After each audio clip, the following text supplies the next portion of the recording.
Bienvenue dans cette nouvelle édition de l'Africa Tonight. Au sommaire, en Algérie, les manifestations contre le régime en place ont repris de plus belle. Ce mardi, les étudiants sont descendus dans les rues de la capitale Alger pour protester contre le scrutin législatif anticipé annoncé pour le 12 juin prochain.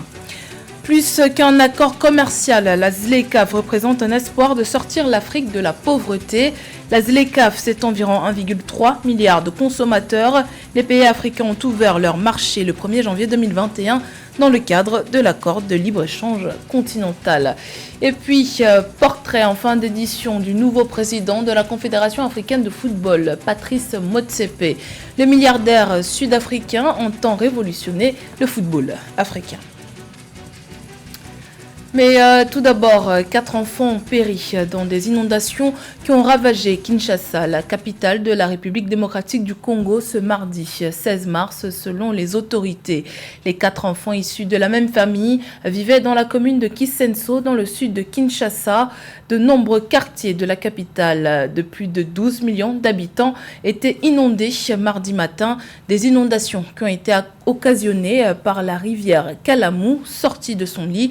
Le drame a été facilité par des problèmes d'urbanisation et l'insuffisance des infrastructures de drainage, a reconnu Charles Mboutou-Matou, porte-parole du gouvernement de la capitale Kinshasa. Après avoir dissous la chambre basse du Parlement le 21 février, le président algérien Abdelmadjid Tebboune a convoqué des législatives anticipées pour le 12 juin 2021. Une tentative pour reprendre la main face au retour du mouvement pro-démocratie Irak. Cependant, il semblerait que cette tentative ait échoué car les manifestations ont repris de plus belle. Ce mardi 16 mars, les étudiants algériens étaient dans les rues pour protester contre ce scrutin qu'ils qualifient de farce. Joël Ballot. En Algérie, ils étaient plus d'1 millier à manifester le 16 mars 2021 contre l'annonce d'élections législatives anticipées le 12 juin 2021. Masque au visage, drapeau national, pancarte et affiches en main, des étudiants qui font partie du Irak, le mouvement de contestation pro-démocratie, ont une fois de plus assombri les rues d'Alger pour revendiquer l'instauration de la liberté et de la démocratie en Algérie. Pour le gouvernement, anticiper sur les élections permettra de rétablir la paix en Algérie et d'ouvrir les portes du gouvernement à la jeunesse. Les Algériens, surtout, ont le sentiment que toutes les revendications n'ont pas été véritablement satisfaites, d'où ce mécontentement, d'où cette volonté de protester dans les rues d'Alger pour qu'ils soient entendus. Cette manifestation, qui s'inscrit contre le président Tebboune et sa feuille de route, vise à faire entendre la voix du peuple. Sur les pancartes, on pouvait lire « État civil et non militaire, liberté aux détenus ». Des mots qui, selon la presse locale, traduisent le désespoir des Algériens qui appellent à un changement radical du régime en place dirigé par le chef d'État Abdelmadjid Tebboune. Une espèce d'autisme complet, le pouvoir mène complètement sa feuille de route, c'est-à-dire que sans le vouloir s'attarder sur ses freins, ou en tout cas ses manifestations, et on sent le divorce profond de la population avec sa classe politique. Rappelons qu'en date du 21 février 2021, le chef de l'État algérien effectuait la dissolution de l'Assemblée populaire nationale, la chambre basse du Parlement, dont le mandat devait expirer en 2022. Une opération qui tend à calmer les mouvements d'humeur, les marches de protestation qui ne cessent de prendre de l'ampleur depuis la mise en place du nouveau gouvernement algérien en 2019. Également dans l'actualité, dans un communiqué publié ce mercredi 17 mars, l'organisation humanitaire Human Rights Watch a appelé à mener une enquête approfondie sur la mort en détention de 4 opposants guinéens. L'ONG appelle l'ONU et l'Union africaine à fournir une assistance technique et autres dans le cadre de l'enquête guinéenne ou de mener leur propre enquête si les autorités guinéennes n'agissent pas. Les 4 hommes, dont Roger Bamba, membre de la cellule de communication et responsable des jeunes de l'UFDG, le parti de l'opposant Cellou Dalein Diallo, faisaient partie des centaines de partisans ou sympathisants présumés de l'opposition arrêtés lors du référendum de mars 2020 et et de l'élection présidentielle d'octobre 2020. Les pays africains ont ouvert leur marché le 1er janvier 2021 dans le cadre de l'accord de libre-échange continental. La ZLECAf rassemble environ 1,3 milliard de consommateurs en Afrique et un PIB combiné de 3,4 milliards de dollars. Selon la Banque mondiale, cela pourrait permettre de sortir jusqu'à 30 millions d'Africains de la pauvreté extrême. Aïssatou Diamanka-Besland. La ZLECAf, la zone de libre-échange continentale africaine, un marché de 1,3 milliard de consommateurs avec un PIB de 3,4 billions de dollars est un potentiel économique gigantesque en termes d'opportunités d'affaires. Elle va non seulement permettre de renforcer la position commerciale de l'Afrique sur le marché mondial, d'accélérer la croissance du commerce intra-africain, mais également d'être un levier de croissance et de développement. Je veux juste souligner l'importance de cette gigantesque initiative de développement d'une zone de libre-échange à l'échelle de l'Afrique. Elle est essentielle. Le PIB est plus grand que celui de l'Inde lorsque nous nous réunissons. Donc, il y a de nombreux indicateurs qui montrent que vraiment, c'est l'initiative qui peut contribuer et faire bouger l'Afrique et nous rendre plus compétitifs et être capables de résister aux autres. Les échanges commerciaux dans le cadre de cet accord continental de libre-échange ont débuté depuis le 1er janvier 2021. Désormais, les pays africains impliqués ont ouvert leur marché pour faciliter les échanges continentaux et le commerce transfrontalier des biens et des services. Un marché qui, selon la Banque mondiale, pourrait permettre de sortir jusqu'à 30 millions d'Africains de la pauvreté extrême. Eh bien, des événements comme celui-ci jouent un rôle important dans le sens où ils créent la prise de conscience et la sensibilisation nécessaires face aux problèmes qui découlent de la mise en œuvre de la zone de libre-échange. Et en particulier, cet événement se concentre sur ce que le secteur privé pourrait faire pour changer la dynamique de ce qui a été jusqu'à présent. La session particulière à laquelle j'ai participé a à voir avec le changement de paradigme. Son importance est motivée par le fait qu'elle contribue à faire de la CMTA une affaire de secteur privé au lieu d'une affaire de secteur public, de chef d'État, de résolution. Je considère donc qu'une telle réunion est très importante. Un forum virtuel sur le secteur privé africain de 5 jours qui a pris fin le 12 mars 2021 a réuni des économistes, des acteurs politiques, des opérateurs économiques et environ 200 investisseurs. L'objectif premier était de proposer des pistes pour une meilleure optimisation des opportunités d'affaires qu'offre ce vaste marché continental. Réformée et soutenue par l'État, la filière coton connaît une complète métamorphose en Côte d'Ivoire. Pour améliorer le rendement de la fibre et renforcer son image de qualité sur le marché international, les autorités développent de nouvelles variétés de coton. Lorita Simo.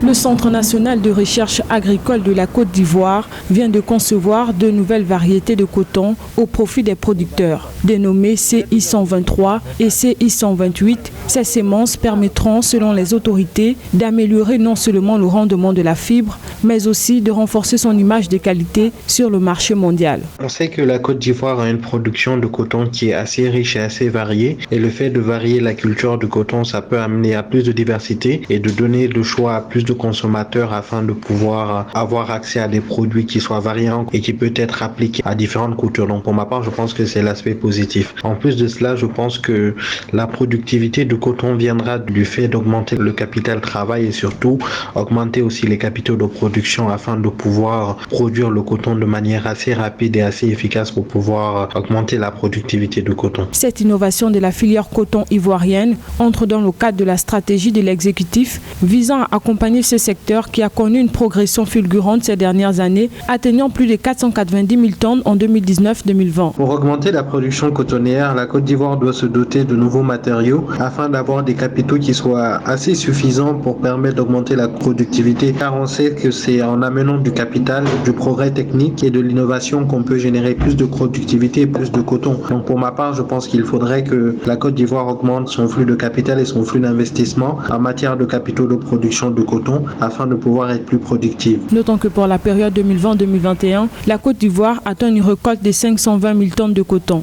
Dans le pays, le rendement à hectare est de 1,2 tonnes, un niveau largement au-dessus de la moyenne africaine, selon les données du Comité consultatif international du coton.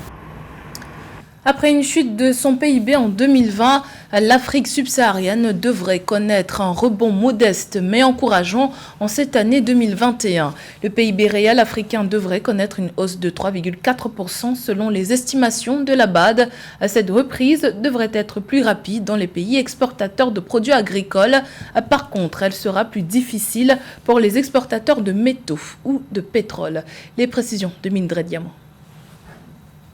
Selon un rapport de la Banque africaine de développement publié le 12 mars 2021, le produit intérieur brut de l'Afrique devrait augmenter de 3,4% en 2021 après une contraction de 2,1% en 2020 suite à la pandémie de Covid-19. Cette reprise devrait marquer la fin de la pire récession enregistrée par le continent depuis plus de 50 ans, selon les experts.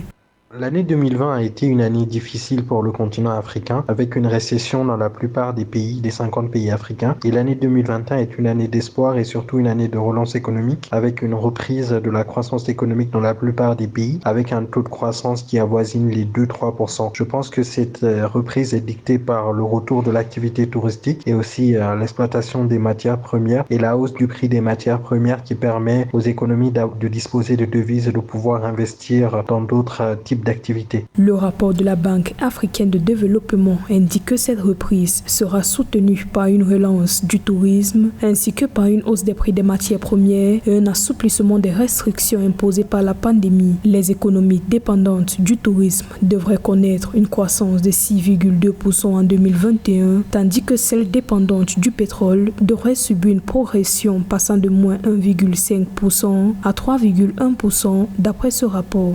Donc je pense que la croissance est de retour et il faudra pour maintenir cette croissance investir dans le tourisme, investir dans d'autres secteurs autres que le secteur primaire car on sait que la diversification de l'économie est un enjeu fort pour nos économies afin de pouvoir gagner en croissance et en compétitivité. Cependant, la Banque africaine de développement avertit qu'avec la résurgence de la pandémie, le poids de la dette pourrait augmenter de 10 à 15 points de pourcentage à moyen terme et les avancées réalisées dans la réduction de la pauvreté au cours des 2 dernières décennies sur le continent pourraient être endommagées. L'institution appelle en effet les États africains à se mobiliser alors que 38,7 millions d'Africains supplémentaires pourraient sombrer dans l'extrême pauvreté en 2021. Élu 7e président de la Confédération africaine de football le 12 mars à Rabat au Maroc, le Sud-Africain Patrice Motsepe allie sport et business. Son ascension a été fulgurante. Comment a-t-il tracé son chemin? Les réponses dans ce portrait de José Douglas. Patrice Motsepe a vu le jour dans un township, quartier pauvre en Afrique du Sud, et n'a pas été épargné par l'apartheid. Il a grandi à Soweto, il aura bientôt 60 ans. Avocat, il est devenu homme d'affaires, passionné de foot, et il est à la tête du club sud-africain de Mamelodi Sundowns. Sa société produit de l'or, mais aussi du fer, du cuivre et du charbon. Son père était syndicaliste et enseignant. Il a grandi dans le commerce avec ses parents et a fréquenté, comme ses sœurs et frères, les établissements scolaires privés. Patrice Motsepe a bien tissé sa toile pour devenir président de la CAF depuis le 12 mars 2021 pour un mandat de 4 ans. C'est vraiment un très grand honneur et un privilège incroyable pour moi. Après un passage aux États-Unis, il revient chez lui en Afrique du Sud, côtoyant l'ANC, premier associé noir d'un cabinet d'avocats spécialisant en droit minier et commercial. Il a formé sa propre structure commerciale après l'apartheid, 12e société minière et aurifère au monde, avec 3 exploitations en Afrique du Sud. C'est en 2004 qu'il achète le club de Mamelodi Sundowns et remporte la Coupe de la Ligue des champions en 2016 et la Super Coupe d'Afrique en 2017. Et en novembre 2020, il déclare sa candidature à la présidence de la CAF soutenue par la FIFA.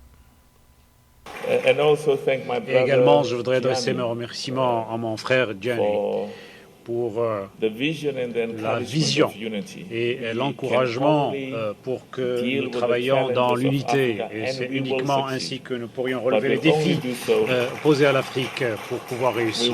Mais nous le ferons vraiment quand on est unis. En 2012, Patrice Motsepe a été classé comme première fortune d'Afrique du Sud et apparaît aussi au premier rang de la liste des personnalités les plus riches dans le monde. C'était le journal de la rédaction. Merci pour votre fidélité. Dans un instant, une nouvelle édition de l'actualité sur Africa 24.